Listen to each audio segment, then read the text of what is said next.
Sindhi grammar जा 15 बेहतरीन किताब ऐं IBA टेस्ट जो सिंधी सेक्शन 100% हल। ये किताब सिर्फ हिकिड़े क्लिक सां तव्हां डाउनलोड भी करे सघो था। अस्सलाम वालेकुम। जी तो तव्हांखे ख़बर आहे त एजुकेशन डिपार्टमेंट में PST ऐं JEST जी पोस्ट लाइ रिटन टेस्ट थी रही है, जेको STS यानी सखर IBA टेस्टिंग सर्विस तरफां वरती पई वञे। टेस्ट में अलग अलग सेक्शन आहिनि ऐं हर सेक्शन क्लियर करणो आहे टेस्ट पास करण लाइ, पर सिंधी सेक्शन में सिंधी ग्रामर जा सवाल वधीक अची रहिया आहिनि, जेके सिंधी ग्रामर जो मुतालो न हुअण जे करे दोस्तनि खे काफ़ी मुश्किल भी लॻी रहिया आहिनि।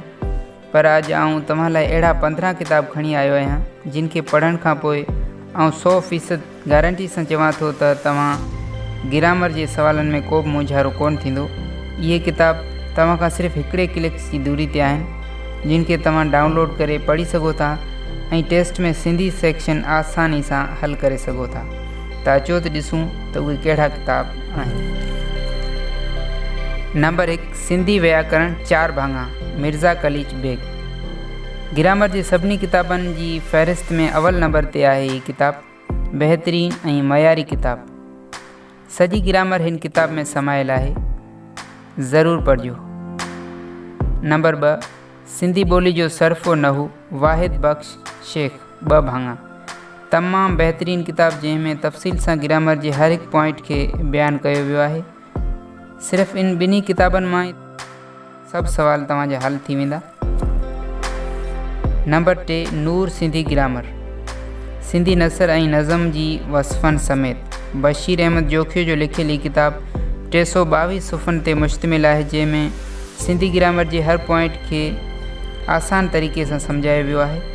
JEST जी टेस्ट में जेके बि सवाल आया आहिनि तक़रीबन हिन किताब में मौजूदु आहिनि। नंबर 4, जामे सिंधी ग्रामर। उस्ताद ग़ुलाम मोहम्मद गुलशन जो लिखियल ही किताब सिंधी ग्रामर जे बहितरीन किताबनि में शुमार कयो वञे थो, जंहिंमें तव्हांखे मुकमल सिंधी ग्रामर वसफ़नि मिसालनि समेत पढ़ण लाइ मिलंदी।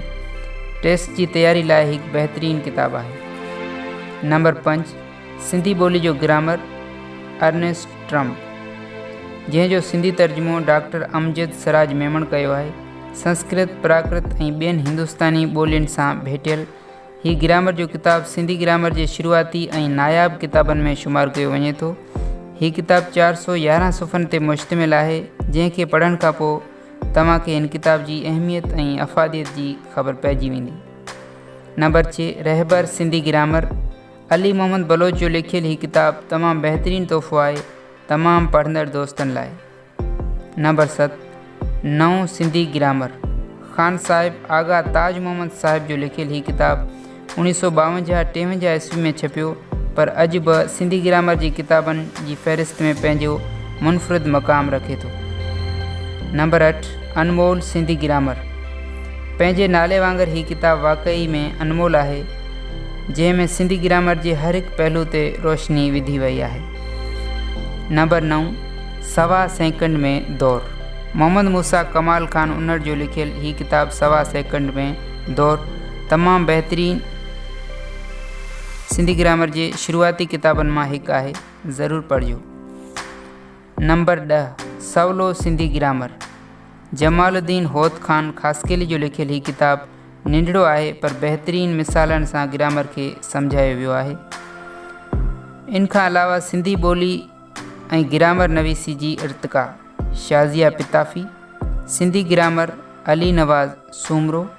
मुख़्तसिर ग्रामर, अहमद नओं सिंधी ग्रामर ऐं सुहिणो सिंधी ग्रामर शामिल आहिनि। ग्रामर जे इन्हनि किताबनि जो मुतालो करण खां पोइ तव्हांखे ग्रामर जे कंहिं बि क़िस्म जे सवाल हल करण में परेशानी न थियणु खपे।